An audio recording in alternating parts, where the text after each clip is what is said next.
chaîne Le Temps des Maîtres, la chaîne qui se consacre au retour à la maison, au retour à notre véritable demeure. Alors, cette vidéo, elle fait suite à ma vidéo sur mon expérience de walking. Et j'avais envie de faire une continuité, de mettre un peu plus de contenu. Alors, c'est vrai que c'est une question de temps, mais je sens que c'est le moment pour tout ce que nous traversons, qui est quelque chose d'assez intense dans l'expérience. Et dans cette expérience, cette vidéo, je voulais surtout la nommer donc épreuve ou initiation. Donc voilà, suite à mon walk-in, est-ce que tout ce que j'ai expérimenté était une épreuve ou une initiation, comme ce qu'expérimente aujourd'hui l'humanité est une épreuve ou une initiation.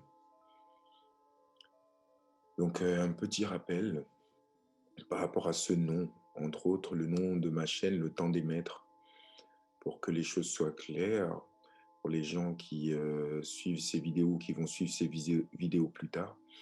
C'est que pour ma part, en tout cas, je parle toujours à travers mon expérience, tout ce que j'ai pu traverser, expérimenter. Pour ma part, donc, le maître, c'est la lumière. Le maître, c'est notre véritable nature. Le maître, c'est la pure conscience qui existe en nous. Le maître, c'est le je suis. C'est vrai que beaucoup de gens aiment ce titre de maître, mais pour ma part, je fais la différence entre celui qui s'est complètement identifié à la lumière de qui il est réellement et qui n'est pas bluffé par les apparences, qui accepte ce titre de maître parce qu'il sait que c'est le rôle qu'il va jouer pour justement rayonner cette lumière à travers tous les êtres qu'il va rencontrer.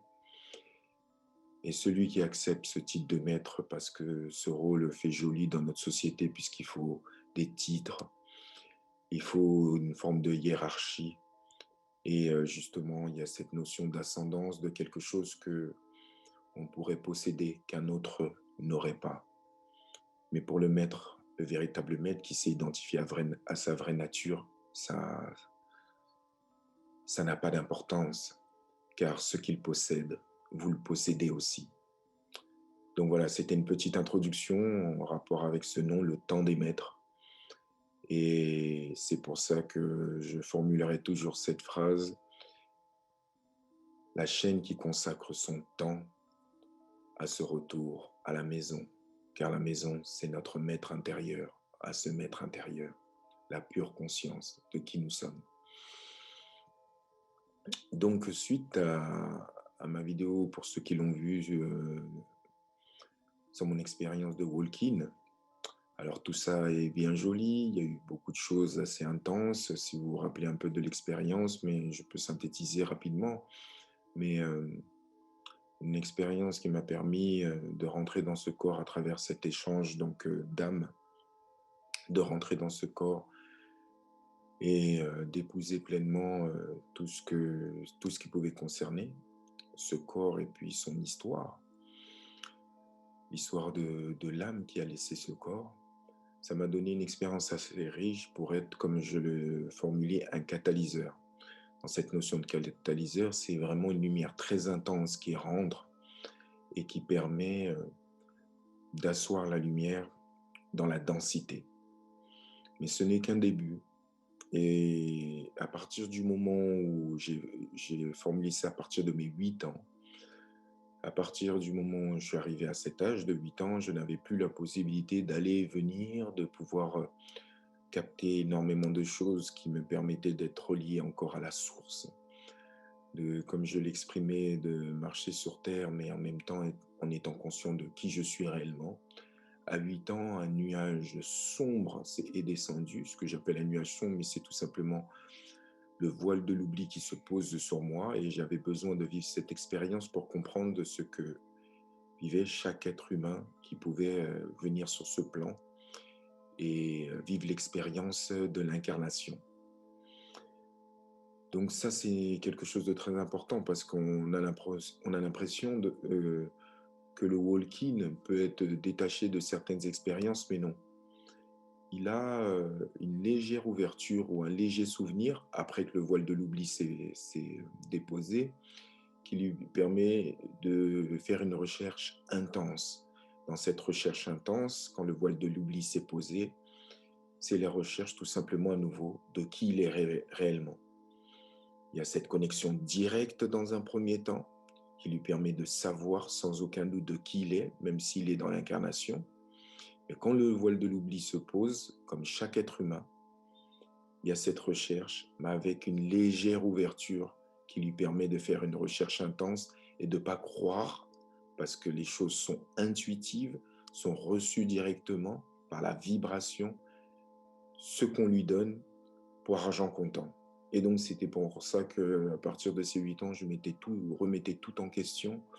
Je cherchais, j'avais encore cette possibilité à travers des sorties de corps de voir que cette réalité n'était pas la seule réalité, mais c'était une expérience assez intense dans la densité.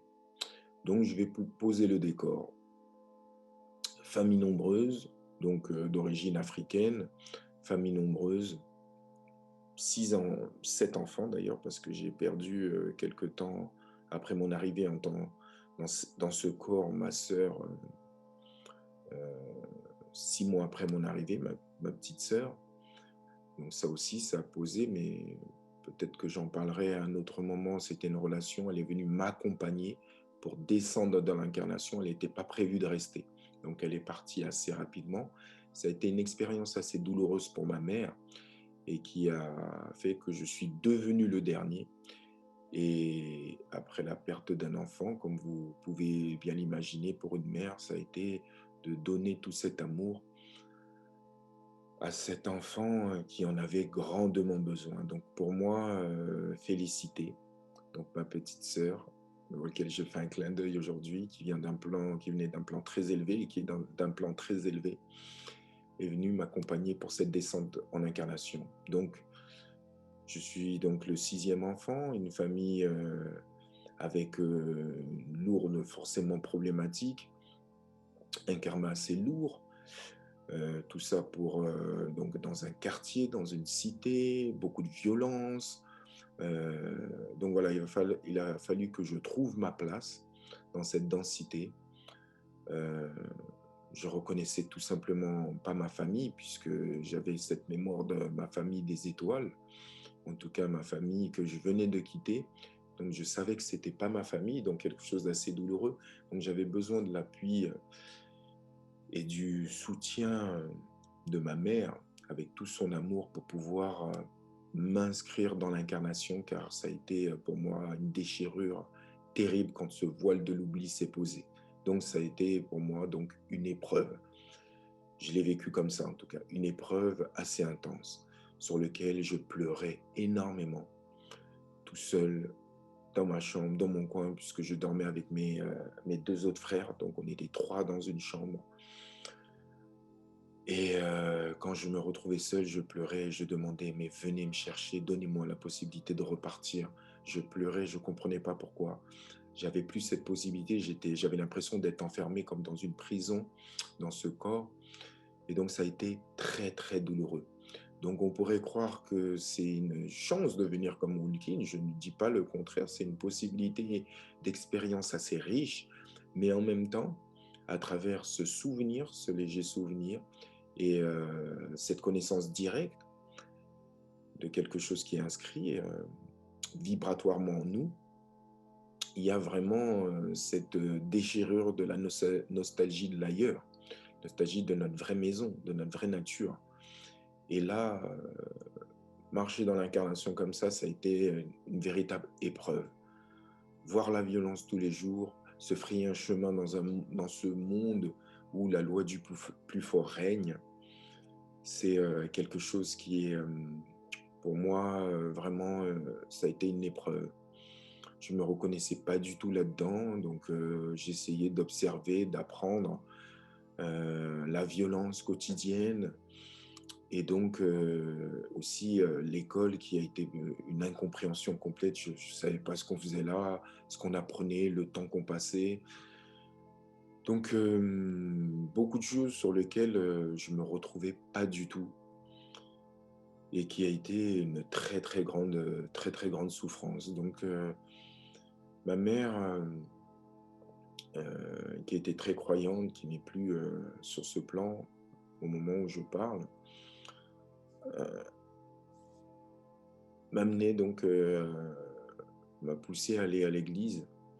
Et donc, je l'accompagnais à l'église comme j'étais, très proche d'elle, donc on était, très proches tous les 2. Et donc, je la suivais à l'église, je la suivais pour les cours. Ça a été pour moi toujours mon point de réconfort, en tout cas dans la matière, quand j'y trouvais, tout simplement pas mon compte. Pour moi, c'était, j'avais l'impression même de m'être trompé de planète, même carrément. C'était, une erreur de je me suis dit: «C'est pas possible, il y a quelque chose qui va pas». Donc voilà, tout ça, dans un mutisme, total, parce que je parlais très peu, en fait, quand j'étais, enfant. Et le réconfort a été ma mère. Donc l'église a été pour moi, en suivant ma mère dans sa foi en ce qu'elle pouvait, ressentir, dans sa croyance. Elle, c'était beaucoup lié à Marie, entre autres. J'écoutais, j'observais et j'essayais de voir quel point de résonance ça pouvait, trouver en moi. Et le point de résonance, tout simplement, ça a été l'amour. Cet amour qu'elle donnait, qu'elle partageait, ça a été déjà, une des premières grandes leçons dans cette épreuve que je vivais.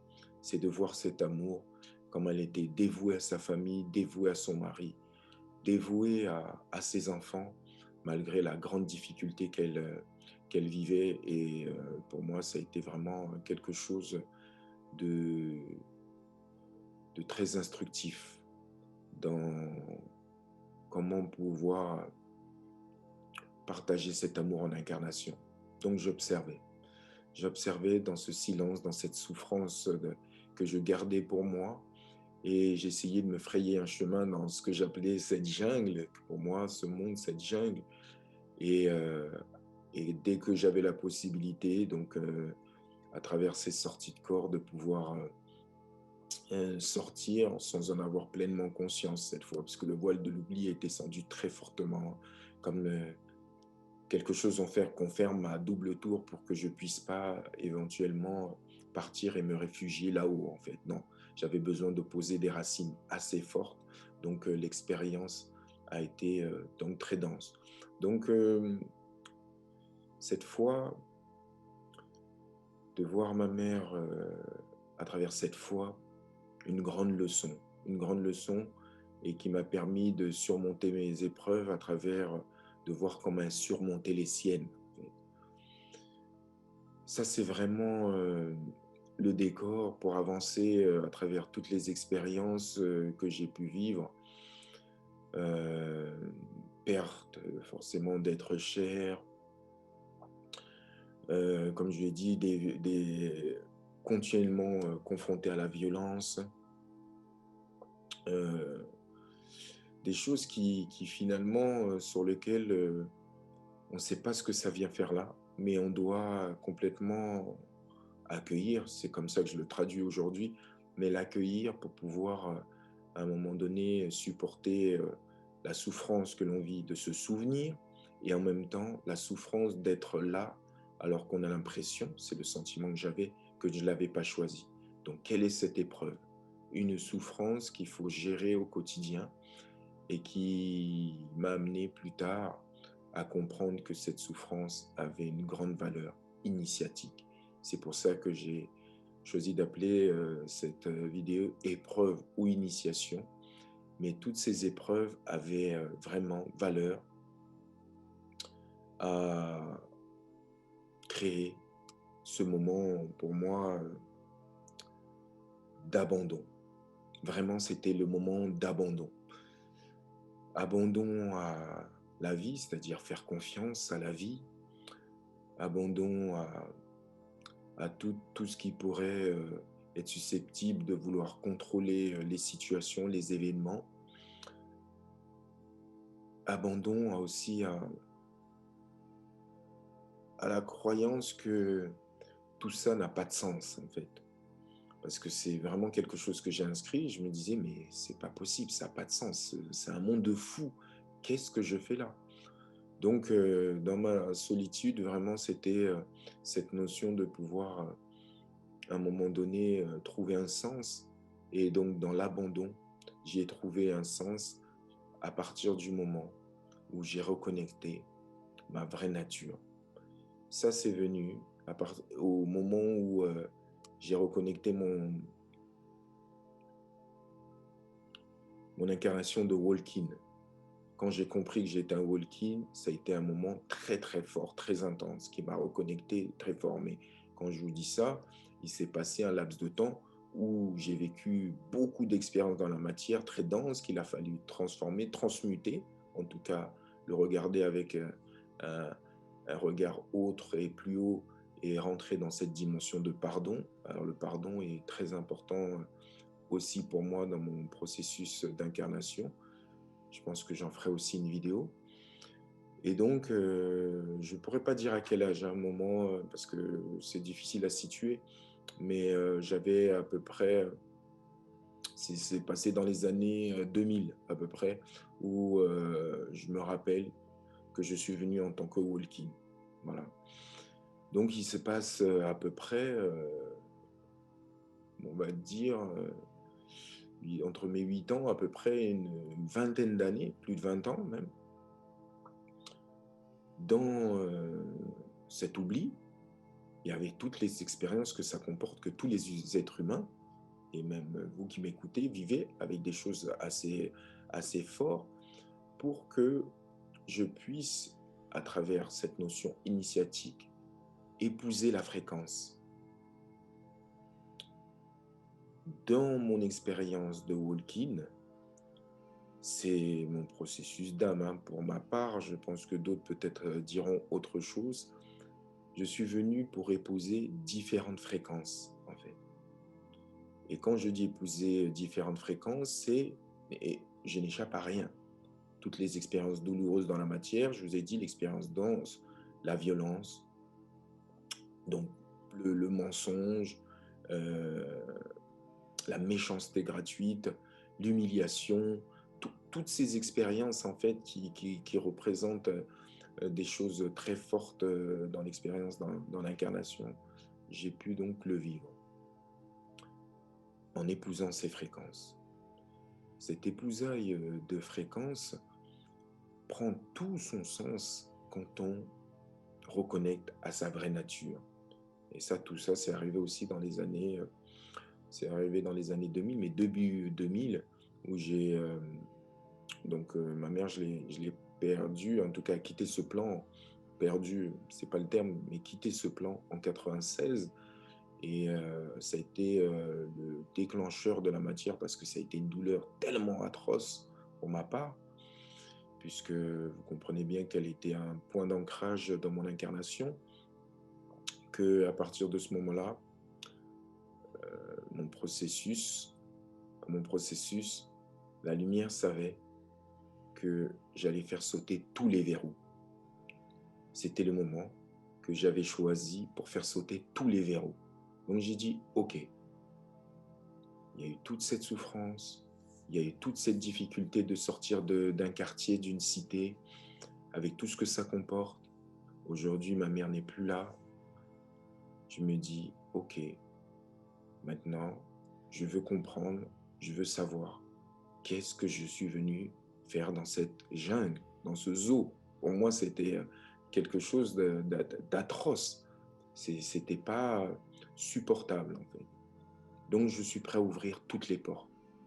J'ai demandé à Dieu, montre-moi, montre-moi, permets-moi de savoir tout ce que j'ai besoin de savoir, permets-moi de me rappeler tout ce dont j'ai besoin de me rappeler. Donc là, le processus a été très fort, très intense, toujours dans l'expérience avec la matière, mais aussi donc dans ma reconnexion à ma vraie nature.